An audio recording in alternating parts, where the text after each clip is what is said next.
All right, it was Chris Eubank Jr. against Liam Williams. Let's talk about it.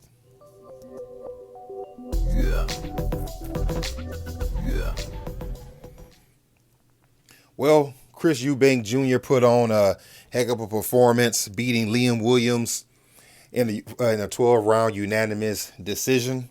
Let's get right with the pros and the cons. Let's start with Eubank Jr. The pros would be he was very offensive minded in this fight. He said that he wanted to punish Liam Williams, and that's pretty much what he did. He threw all kind of punches. He threw jabs. He threw quick left uppercuts. He went to the body. Excuse me.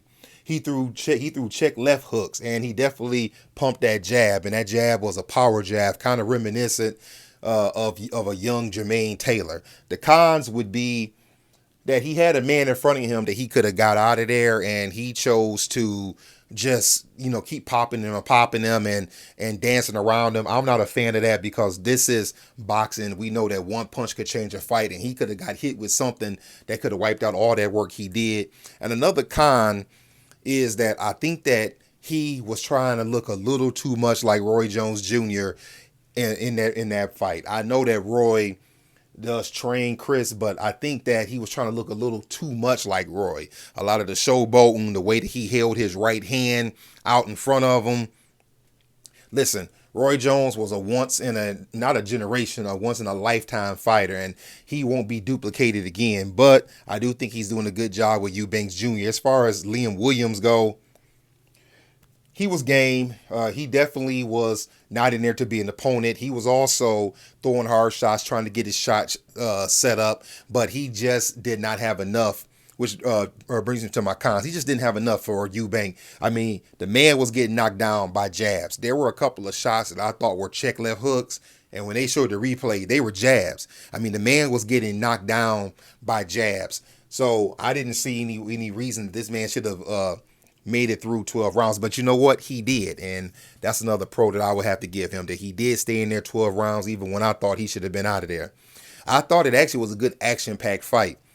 It pretty much was punches thrown from round 1 through round 12. Each man was trying to inflict harm on the other. Each man was trying to do damage to the other.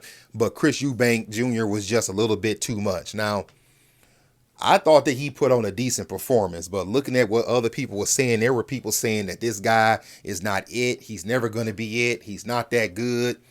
He's just one shot away from being a middle of the road fighter. My thing is this: let's see that happen. Instead of us guessing it, let's see it. Let's see what happens next. He says that he's ready for a middleweight title. I take that as he wants to fight some of the best that's out there. I think that whoever Canelo Alvarez does not fight, one of those guys should fall to Chris Eubank Jr. And the guys I'm talking about he should fight I'm talking Charlo, Golovkin, or Demetrius Andrade. I think that any of those fights will be a good fight and a good challenge for Chris Eubank Jr. Now listen, at this point of his career, it's time to see it. We need to see him in the ring with one of those type of guys, and let's see what he can do.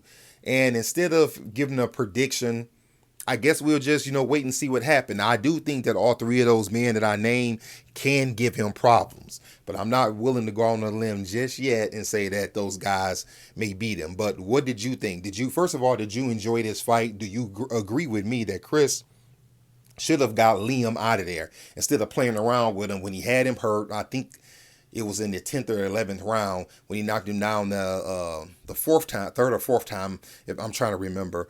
I thought that he should have turned up the pressure and got him out of there. So do you think he should have did the same thing instead of, as they say, play with his food? And what do you want to see him do next? Do you want to see him fight Charlo, Golovkin, or Andre like I do? Or is there someone else that you have in mind that he could fight?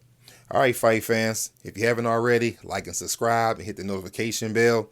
Give me your comments on what you thought about this fight and what you'd like to see next. Other than that, that's all I got. I'll let y'all later.